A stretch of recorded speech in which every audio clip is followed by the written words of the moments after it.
부활과 성도의 거제와 죄를 용서하는 것과 몸의 부활과 영생을 믿습니다. 아멘.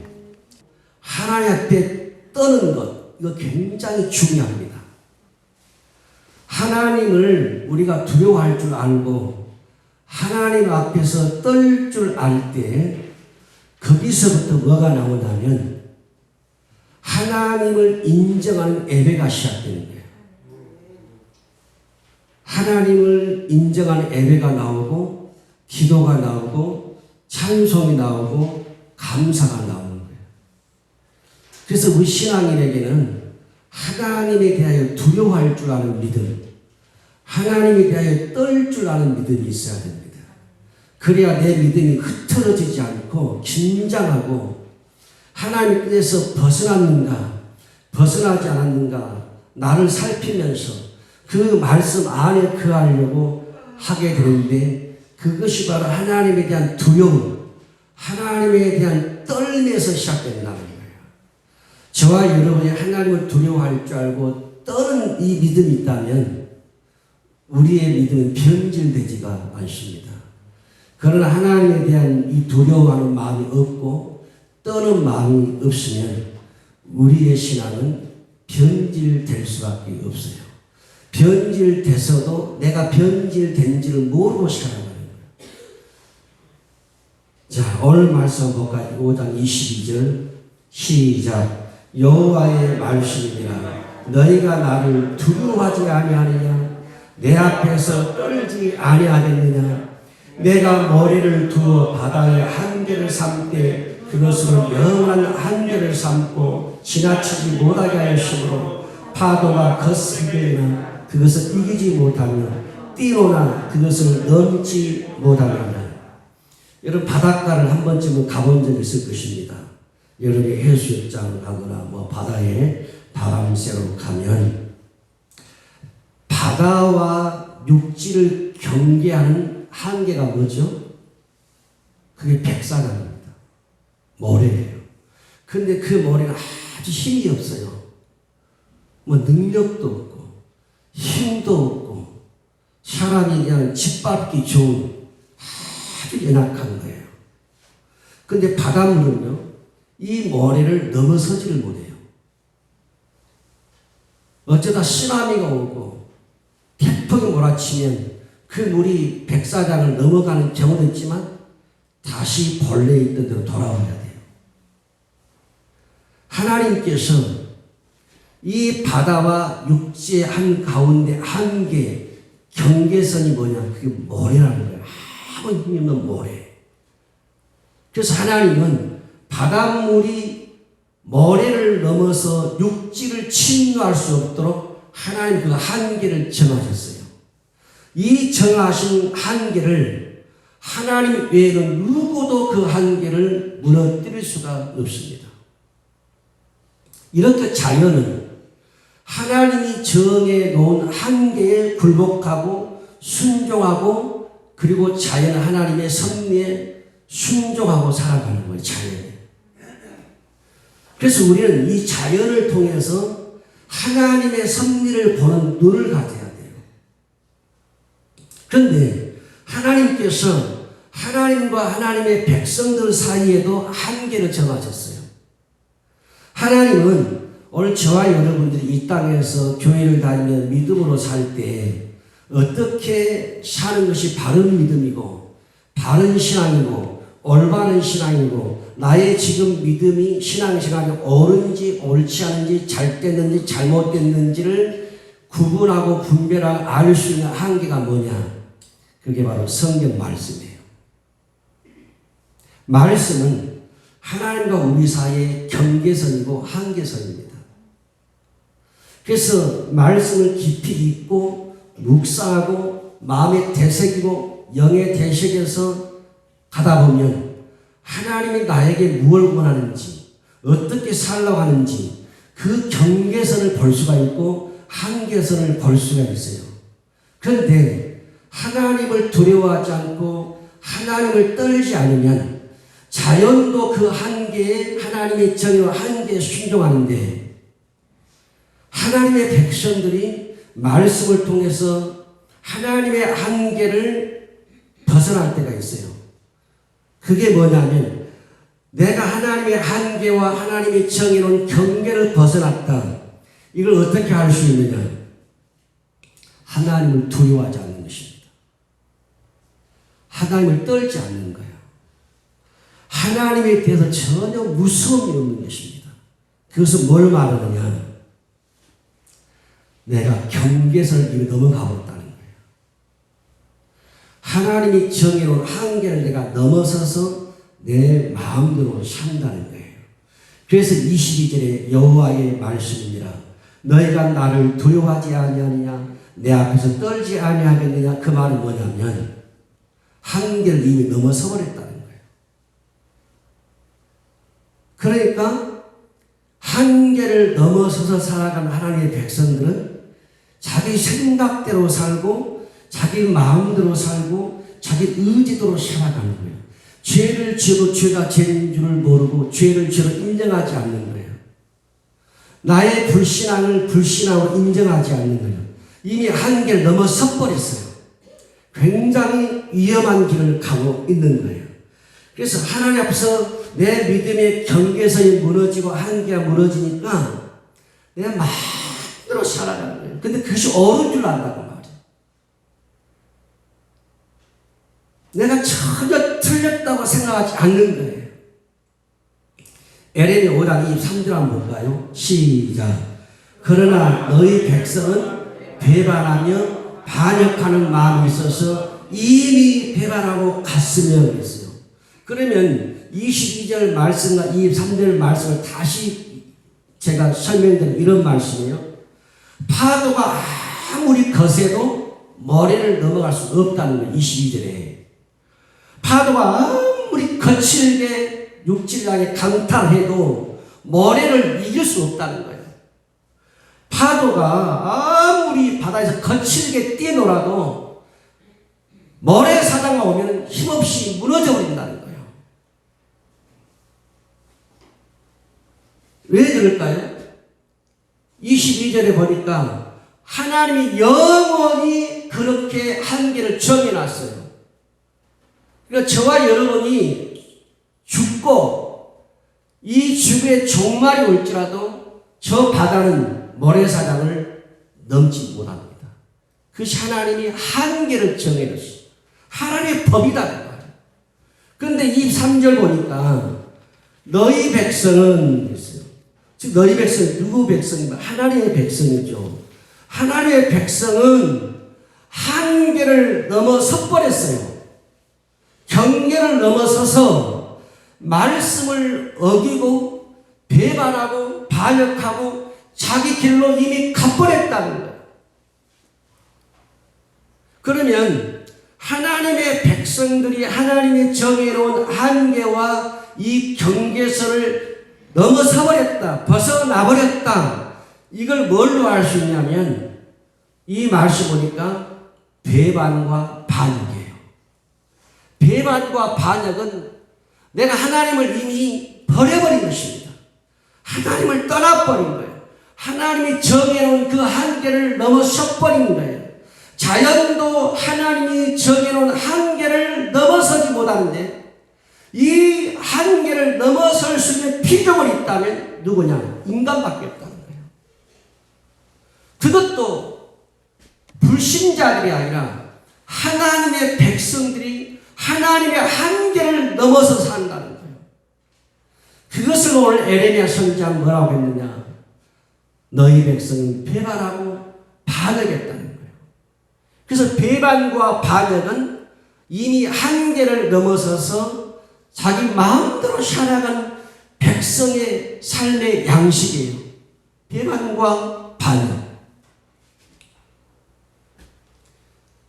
그래서 오늘 말씀 보면 하나님의 백성들이 하나님의 정의로운 말씀의 한계를 넘어서니까 이제 어떻게 말하는가 보세요. 한계를 넘어서니까 어떻게 말하는가. 자, 24절 시작. 또 너희 마음으로 우리에게 이른 비와 늦은 비를 때를 따라 주시며 우리를 위하여 추수 기한을 정하신 우리 하나님 여호와를 경외하자 말하지도 아니하니. 하나님이 때를 따라 봄, 여름, 가을, 겨울 때를 따라 이른 비를 주시고 늦은 비를 주셔서 추수할 수 있도록 한계를 정해놨다는 거예요. 기간을 정해놨다는 거예요. 그런데 한계를 넘어서니까 이스라엘 백성들이 뭐라고 말하냐면 너희 마음으로 우리에게 이른 비와 늦은 비를 때를 따라 주시며 우리를 위하여 추수 기한 한계를 정하셨는데 그분이 우리 하나님 여호와를 예배하지 말자, 섬기지 말자, 감사하지 말자, 경외하자고 말하는 사람이 없다는 거예요. 말씀의 한계를 벗어나는 사람의 특징이 뭐라고요? 우리 하나님 여호와를 경외하자 말하지 않는다는 거예요.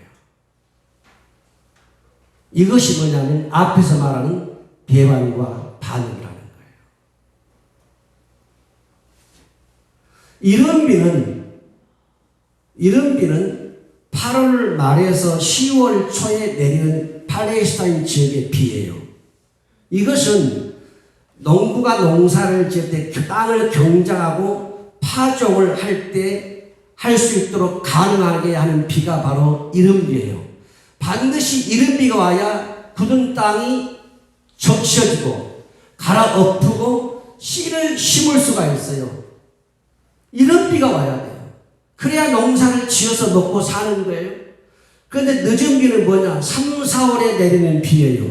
이것은 이 곡물의 결실을 더 풍성하게 만들어가는 비예요.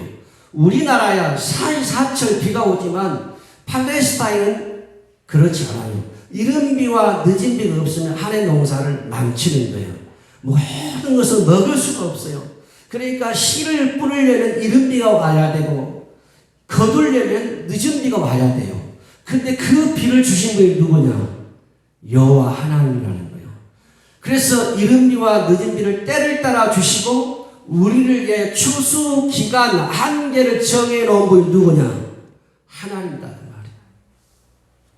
이렇게 하나님이 팔레스타인 지역에 축복의 비를 주시고 추수 기한을 정하셔서 추수하게 하셨는데 뭐라고 말하냐면 하나님의 백성들이 그 하나님을 감사로 경외하자고 말하는 사람이 없다는 거예요. 여러분 농사에 계절의 한계가 무너져 보십시오. 지금 계절의 한계가 무너지고 있잖아요. 올 여름이 얼마나 더웠습니까? 올 겨울이 얼마나 추울지 우리가 알 수가 없습니다. 그러나 무지하게 춥다고 방송을 하니까 어떤 추위가 올지 우리가 알 수가 없어요. 점점 이제 봄이 없어지고 가을이 없어지고 한계가 무너져요. 여러분 이 한계가 무너지면 농사 지을 수 없는 것입니다. 어쨌든 우리가 먹을 수 있는 것 아무것도 거둘 수 없는 그런 때가 올 수 있을지도 몰라요. 근데 그 한계를 누가 정해놨어요? 우리 성도는 농사 지어서 먹을 것, 마실 것을 쓸 수 있도록, 거둘 수 있도록 누가 한계를 정했어요? 하나님이 정했단 말이에요. 그래서 그 하나님이 한계를 정해 놓으셨기 때문에 우리 하나님 여호와를 경외하자 이렇게 말하는 사람은 어떤 사람이냐? 우리 농사에 먹을 걸 주시고 마실 걸 주시고 이 모든 수확을 주신 분은 하나님이시다. 하나님을 인정하는 사람이 바로 그 한계, 그 경계선 안에 사는 사람이에요. 여호와를 경외하자고 말하는 사람은 하나님이 정한 한계를 인정하고 믿고 순종하고 살아가는 사람이에요.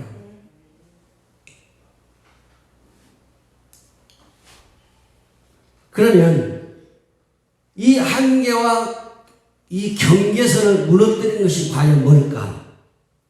오늘 이스라엘 백성들이 하나님께 배반하며 반역하며 이미 가버렸다고 했어요. 그 한계를 정해놨는데 그걸 무너뜨리고 그게 뭐냐면 탐욕이에요. 탐욕. 여러분, 탐욕이 뭡니까? 하나님께로 돌아가야 될 것조차도 내 것으로 만들어버린 것이 탐욕입니다. 남의 것도 내 것이고 내 것도 내 것이 탐욕이에요. 하나님이 한계를 정해서 우리에게 먹을 걸 주시고 그걸로 인해서 우리가 한계를 정하신 분이 하나님을 깨닫고 감사하고 경외하는 것이 하나님의 백성의 믿음의 자세요 도리인데 그 하나님께 돌아가야 될 것조차 내가 먹어버린다면 그게 탐욕이라는 거예요. 사람들이 어쩔 수 없었습니다. 이런 상황입니다. 이런 상황입니다. 온갖 구실과 변명을 갖다 붙여도 여러분 그건 탐욕입니다. 주님은 말씀하죠. 가이사의 것과 하나님의 것을 구별하라는 거예요. 하나님의 것은 하나님께로, 가이사의 것은 가이사께로 가라는 거예요. 왜 우리가 하나님을 감사하며 감사로 경외해야 됩니까? 한계를 정하셔서 저와 여러분에게 우리 성도 농사에 온 지구촌의 모든 사람의 농사에 거둡고 먹고 마시고 할 것을 주신 분이 하나님이기 때문에 그것을 인정한 사람이 누구냐? 하나님의 백성이에요. 이방인들은 인정하지 않습니다. 하나님의 백성만이 그 한계를 인정하는데 오늘 이 말씀 보니까 하나님의 백성조차도 하나님을 배반하고 반역까지 떠나버렸으니 하나님을 경외하자고 말하지 않는다는 거예요. 그래서 한계를 넘어서 버리면 어떻게 되냐? 감사를 잃어버리고 하나님을 하나님으로 인정하지를 않는 것입니다.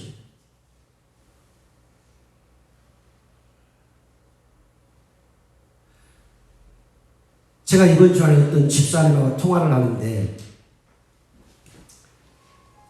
그 집사님 나름대로 신앙생활 열심히 한가 봐요. 그런데 그 교회 다니는 권사님이 있는데 주일날 하나님 앞에 감사하는 것 때문에 이야기를 하다가 그 권사님이 은행에 간다는 거예요. 은행에. 뭐하러 가냐 하니까 내가 주머니에 돈이었는데 마이너스 카드에서 돈을 빼서 하나님께 감사하러 간다는 거예요. 제가 그 이야기를 듣고 아, 이런 사람도 있구나. 보편 우리 주머니에 감사할 것이 없으면 안 하잖아요.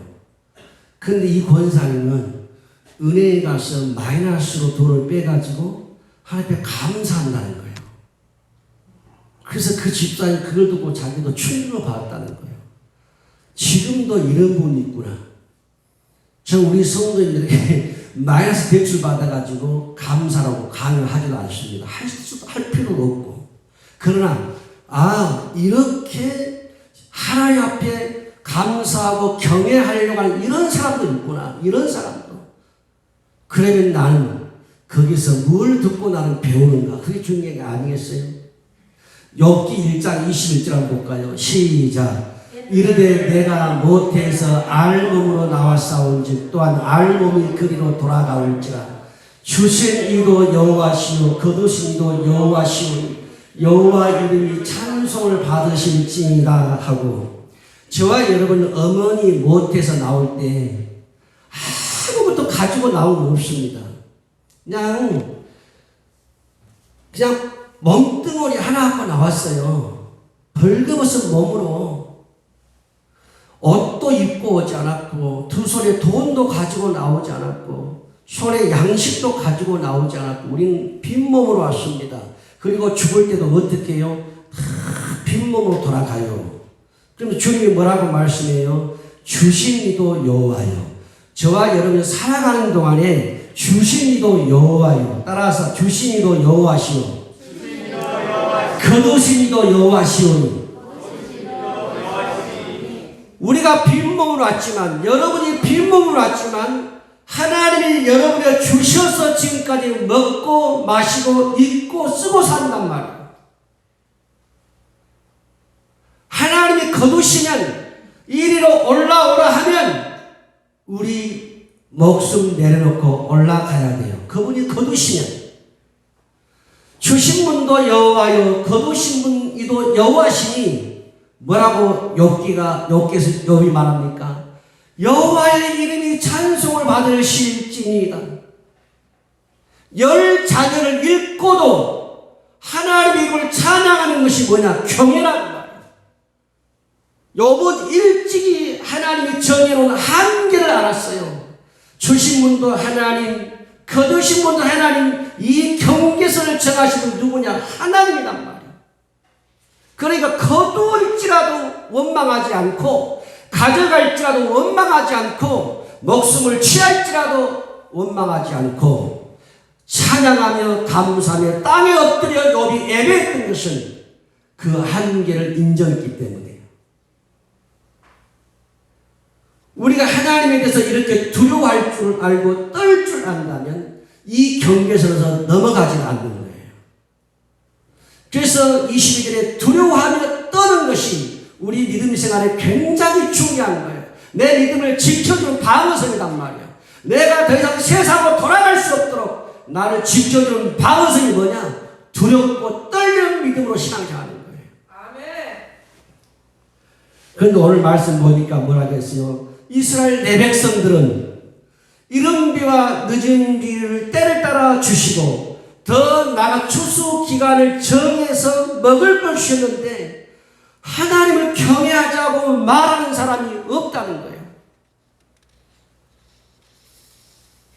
이게 뭐예요? 배반이에요. 이게 바로 반역이에요. 오늘 우리 이 말씀을 통해서 무엇을 깨달아야 되느냐? 하나님의 은혜를 입고 사는 사람은 하나님을 경외하고 살아야 한다는 거예요. 하나님의 사람들은 하나님이 이 땅에 한계를 정해놓았고 우리 그 한계 속에서 우리는 거둔다는 것을 알아야 돼요. 이 한계가 무너져버리면 탐욕과 탐심과 그 죄악이 나를 지배하게 되고 하나님의 것도 내 것으로 만들어버리고 심지어 남의 것도 내 것으로 만들어버리는 이기주의가 우리 삶을 지배해버린다. 그러면 오늘 말씀 보면 하나님을 경외하지 않는 탐욕의 결과가 뭐냐? 5장 25절 볼까요? 시작. 너희 허물이 이러한 일들을 물리쳤고 너희 죄가 너희로부터 좋은 것을 막았느니라. 자, 여기서 지금 너희 허물이 뭐며 너희 죄가 무엇입니까? 너희 허물과 너희 죄. 마땅히 하나님 앞에 감사로 경외해야 할 것을 경외하지 않는 것이 허물이요. 그것이 죄악이라는 것입니다. 그 허물과 그 죄악이 뭐라고 말하고 있습니까? 너희로부터 좋은 것을 막아버렸다는 거예요. 이러한 일들을 물리쳤다는 거예요. 거절했다는 거예요. 자, 모든 것을 하나님이 주셨죠. 한계를 정해서. 근데 그 하나님을 경외하자, 예배하자, 섬기자, 감사하자고 말하는 사람이 없다는 거예요. 그 말이 나의 허물이요. 그 말이 나의 죄악이야. 근데 그 허물과 그 죄악이 우리에게 오는 좋은 것을 싹 거절해버리고 거부해버리고 막아버렸다는 거예요. 저와 여러분이 하나님을 경외하자고 말하지 않을 때, 하나님께 감사해야 될 것을 감사하지 않을 때, 그것이 하나님께로부터 오는 더 좋은 것을 거절하고 거부하고 막아버리는 것이 된다는 거예요. 여러분, 사람의 혈관이 막히면 죽습니다. 하나님과 우리 사이에 막힌 것을 뚫어내는 것이 뭔지 아세요? 그게 감사예요. 그게 감사의 경외예요. 하나님과 나 사이에 막힌 걸 뚫어내는 것이 감사다. 감사하지 않는 것은 좋은 것을 막아버리는 영적인 동맥 경화와 같아요. 여러분, 동맥이 굳어져 버리면 사람 죽습니다. 피가 안 통하면 죽죠. 우리가 하나님 앞에 감사해야 할 것을 감사하지 않을 때 영적 동맥경화에 걸리는 거예요. 그러니까 감사를 잃어버리면요, 어떤 일이 벌어지냐? 모든 걸 잃어버려요. 자, 시편 84편 11절 시작. 여호와 하나님은 해요 방패시라. 여호와께서 은혜와 영화를 주시며 정직하게 행하는 자에게 뭘로? 좋은 것을 아끼지 않는다는 거예요. 하나님 우리 성도에게 은혜와 영화를 준다는 거예요. 누구에게? 정직하게 사는 자에게. 하나님이 이 한계를 정했고 이 한계를 통해 내가 먹을 것을 거두는, 그게 하나님이 하신 일임을 믿고 그분을 감사하며 경배하는 자에게 하나님이 어떻게 좋은 것을 아끼지 않는다는 거예요. 주님이 말씀하셨잖아요. 구하라, 찾으라, 두드리라. 자식이 떡을 달라고 하는데 어떤 부모가 돌을 주겠느냐? 자식이 생선을 달라고 하는데 어떤 부모가 뱀과 전갈을 주겠느냐? 악한 자도 자기 자식에게 좋은 것 줄 알거든. 하물며 하늘에서 너희 아버지께서 좋은 것 주지 않겠냐는 거예요. 여러분, 하나님은 저와 여러분에게 나쁜 것 안 줍니다. 짜투리 안 줍니다. 못 먹을 것 안 줍니다. 하나님은요, 아끼지 않고 좋은 걸 줘요. 누구한테? 정직히 행하는 자에게. 그 다음 말씀 띄워보세요. 시작. 여호와께서 좋은 것을 주시니 우리 땅이 그 산물을 내도다. 땅이 쌀을 내고 밀을 내고 보리를 내고 고추, 고구마, 감자, 깨를 내는 것은 하나님께서 좋은 걸 주시기 때문이라는 거예요. 그걸 누가 주셨어요? 하나님이 주셨다. 하나님이 주시니까 여러분의 땅에 먹을 산물을 내기신다. 그러니까 여러분, 심을 때도 하나님 은혜로 심어야 되고, 거둘 때도 하나님의 은혜로 우리는 거둬야 되고, 거둘 때마다 하나님의 은혜를 거기서 봐야 한다는 거예요. 이걸 하나님이 주셨구나, 좋은 것을. 잠언 16장 20절 볼까요? 시작. 삶과 말씀에 주의하는 자는 좋은 것을 얻나니 여호와를 의지하는 자는 복이 있느니라. 삶과 말씀에 주의하는 자, 이 주의하는 자는 뭐냐면 지혜롭다, 총명하다 그 말이에요. 여러분, 지혜로운 사람이, 총명한 사람이 뭔 줄 아세요? 이 하나님의 말씀을 읽을 때, 들을 때 깨닫는 거예요. 이렇게 살아야 되겠구나, 저렇게 살아야 되겠구나, 이거 고쳐야 되겠구나. 이게 지혜라는 거예요. 이런 지혜로운 사람이, 이걸 주의하는 자예요. 삶과 말씀에 주의하는 사람, 말씀에 지혜로운 사람, 말씀에 총명한 사람에게 주는 뭐냐? 좋은 것 얻을 수 있도록 좋은 것 주신다. 결국 말씀은 우리의 한계라니까요. 저와 여러분들이 이 말씀의 한계를 통해서 우리는 먹을 것을, 마실 것을, 입을 것을 거두는 거예요. 우리 하나님은 결코 우리에게 나쁜 것 안 줍니다. 좋은 것, 지금까지도 마찬가지 좋은 것 주십니다. 그래서 이걸 아는 사람들은 뭐라고 말하냐? 하나님을 경외합시다. 하나님을 예배합시다. 하나님을 섬기고 감사합시다. 이렇게 말한다는 거예요. 왜요? 한계를 알기 때문에. 하나님이 정해온 한계를 통해서 내가 먹고 마시는 것을 알기 때문에 하나님을 경외하자고 말하는 거예요. 작년에 제가 인도하는 집회에 순천에 어떤 권사님이 찾아왔어요.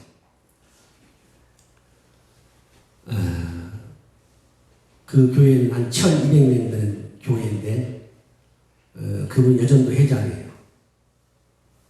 저를 작년에 찾아와서 2번 찾아왔는데 순천에 한번 이게 들려달라고 해서 제가 순천을 내려갔어요. 내려갔는데 그 자리에 누가 찾아왔냐면 우리 교회 11조를 보내는 황은혜 집사님이 찾아왔어요. 그리고 황은혜 집사님이 자기 교회 신앙의 여동생을 데리고 왔어요. 그 신앙의 여동생은 이제 교회 나간 지 얼마 되지 않습니다. 그런데 이 여동생은 국가기관에 근무하는 사람이에요. 근데 뭔가 일 처리가 잘못돼가지고 법에 걸려버린 거예요.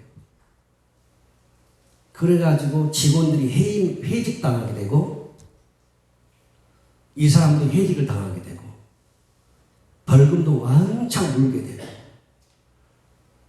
한마디로 좋은 직장에서 바닥으로 떨어져 버린 거예요. 남편은 광양제철에 다니는데 그리고 먹고 살기 위해서 지금까지 제가 볼 때 물에 손 한 번 묻히지 않는 그런 여자 같아. 그런데 먹고 살아야 되니까 아파트에 청소해주고 방 쓸어주고 닦아주고 그리고 돈을 벌어서 사는 거예요. 근데 제가 갔을 때 찾아왔어요. 그래서 그분을 위해서 기도해주고 그분이 방언교를 할 수 있도록 방을 열어주었어요. 그리고 제가 숙제를 내줬어요. 한번 전화하면서 매일매일 방언 기도를 하되 시편 성경 말씀을 방언으로 읽으십시오. 그런데 이분이 그 말에 순종하고 계속 방언으로 성경을 읽기 시작했어요. 그래서 당연히 꿈을 꾸게 되고 환상을 보게 됐어요. 거기까지는 아니에요. 이 사람이 전도를 하기 시작했습니다. 그래서 자기 가족들을 다 교회로 인도하기 시작했어요. 나가서 전도하기 시작합니다. 여러 사람들을 교회로 인도하기 시작했습니다. 그리고 하나님 앞에 감사했어요.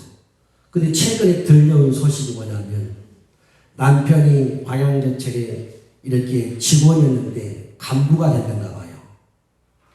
간부가 됐는데 연봉이 1억이 넘어가는 거예요. 그리고 두 아들이 공무원 시험에 합격이 됐어요.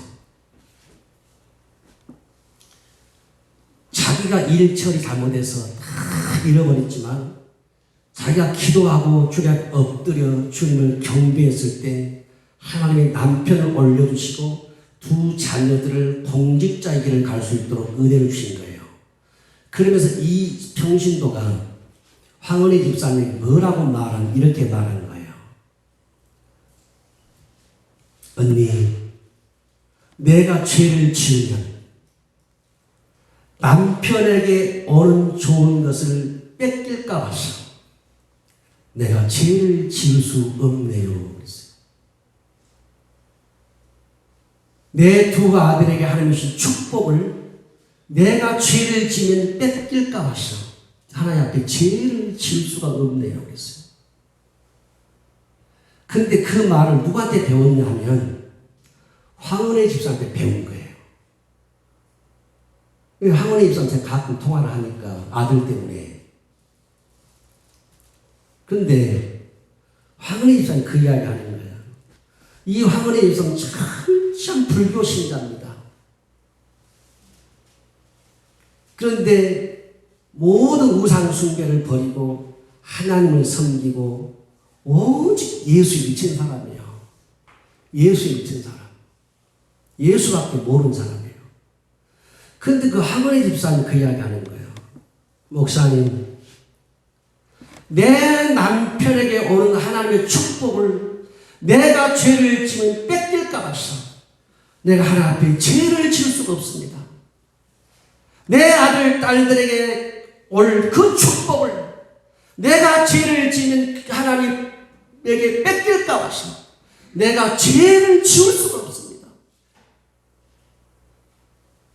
그러면서 기도를 하는 거예요. 여러분, 제가 그런 전화를 받을 때가 되면 저도 충격이에요.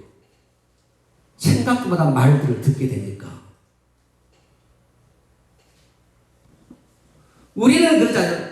남편에게 어떤 축복이 오든지 관심이 있습니까?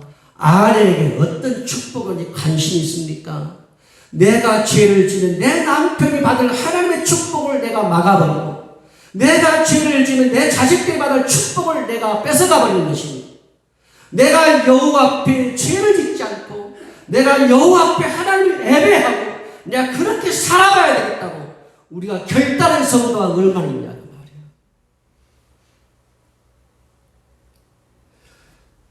말이야. 남편에게 오는 좋은 것을 막는 그런 아내가 되지도 말고, 아내에게 오는 좋은 축복을 빼앗는 남편이 되지도 말고, 여러분의 자녀들에게 돌아갈 축복을 빼앗는 부모가 되지도 말고, 우리 성도님들은 다 손자, 손녀, 외손자, 외손녀가 있으니까 손자, 손녀, 외손자, 외손녀에게 돌아갈 하나님의 축복을 빼앗는 할아버지, 할머니가 되지 말고, 그런 조상이 되지 말고, 어떻게 하면 나를 통해서 하나님의 축복의 통로로 우리 가정에, 우리 가족들에게, 우리 기업에, 내 모든 비즈니스에 하나님의 은혜가 오게 할까?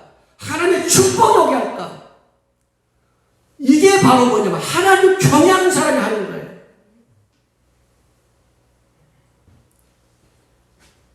저는 황은혜 집사님하고 가끔 통하면서 제가 상상할 수 없는 말을 들어요.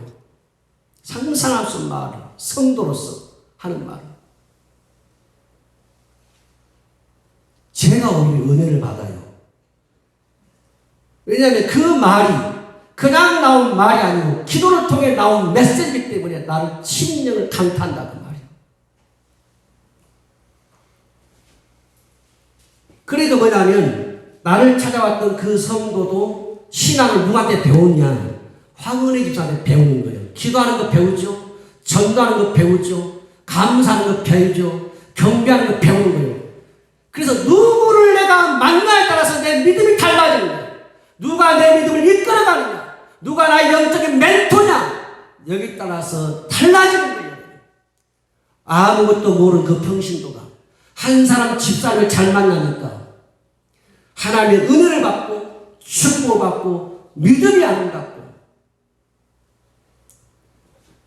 그래서 수시로 전도를 하고 복음을 전하고, 그냥 방언하는 게 아니에요. 여러분, 그냥 기도하는 게 아니에요. 예수를 전하자면 견딜 수가 없는 거예요.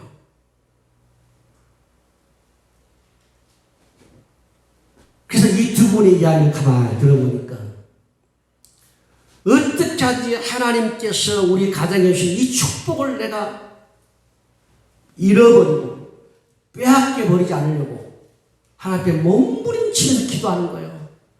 이 한계선에서 내가 안 벗어나려고 몸부림을 치는 거예요. 우리가 이런 믿음을 우리가 배울 필요가 있잖아요. 이런 믿음을 우리가 본받을 필요가 있잖아요. 왜 우리의 삶에 고통이 오고 불행이 오고 안 되고 막힙니까? 한계를 분명히 그분이 정했는데 이 한계를 내가 무너뜨려 버린다는 말이에요. 내가 벗어나 버린 거예요. 더 잘 될 줄 알았더니, 더 잘 나갈 줄 알았더니. 여러분, 하나님이 정해놓은 한계를 내가 무너뜨리고 잘 되는 사람은 아무도 없다는 말이에요. 그 한계 속에 있을 때 우리는 하나님이 주신 수확을 맛보게 될 것이고 우리는 먹을 것을 먹게 되는 거예요.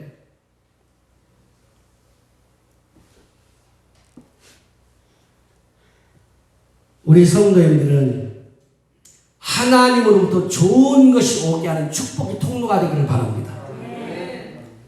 우리 남편들은 남편을 통해서 내 아내에게 좋은 것이 흘러가게 하는 통로요.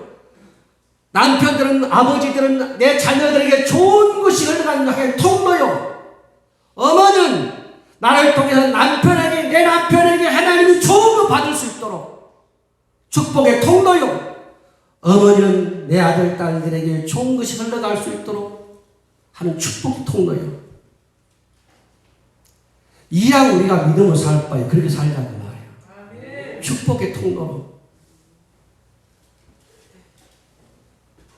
그래서 우리 성도님들은 정말 여러분을 통해 좋은 것이 흘러오게 만드는 그 파이프, 축복의 통로가 되기를 바랍니다. 우리 옆 사람에게 당신은 하나님의 축복의 통로입니다. 시작. 다시 한번 당신 하나님의 축복의 통로입니다. 그러니까 여러분들 뭐예요? 이제 이 말씀을 기점으로 계속 하나님 나를 통해서 우리 가정에 좋은 것 오게 해주세요. 나를 통해 내 남편이 좋은 것 받게 해주세요. 나를 통해 내 아내가 좋은 것 받게 해주시고 나를 통해서 내 아이들에게 좋은 것 오게 해주세요. 통로예요, 통로예요. 그래서 우리 성도님들이 우리가 오늘 이렇게 추수감사절에 이렇게 앞에 제단 쌓고 하나님 앞에 올려드리는 것, 이게 경외입니다, 경외. 이 우리의 한계를 인정하고 경배하는 거예요. 그래서 우리가 복 있는 사람이에요. 오늘 우리 성도님들에게 정말 좋은 것만, 하나님의 좋은 것만 흘러가는 그런 축복이 있기를 예수님이 축복합니다. 기도합니다.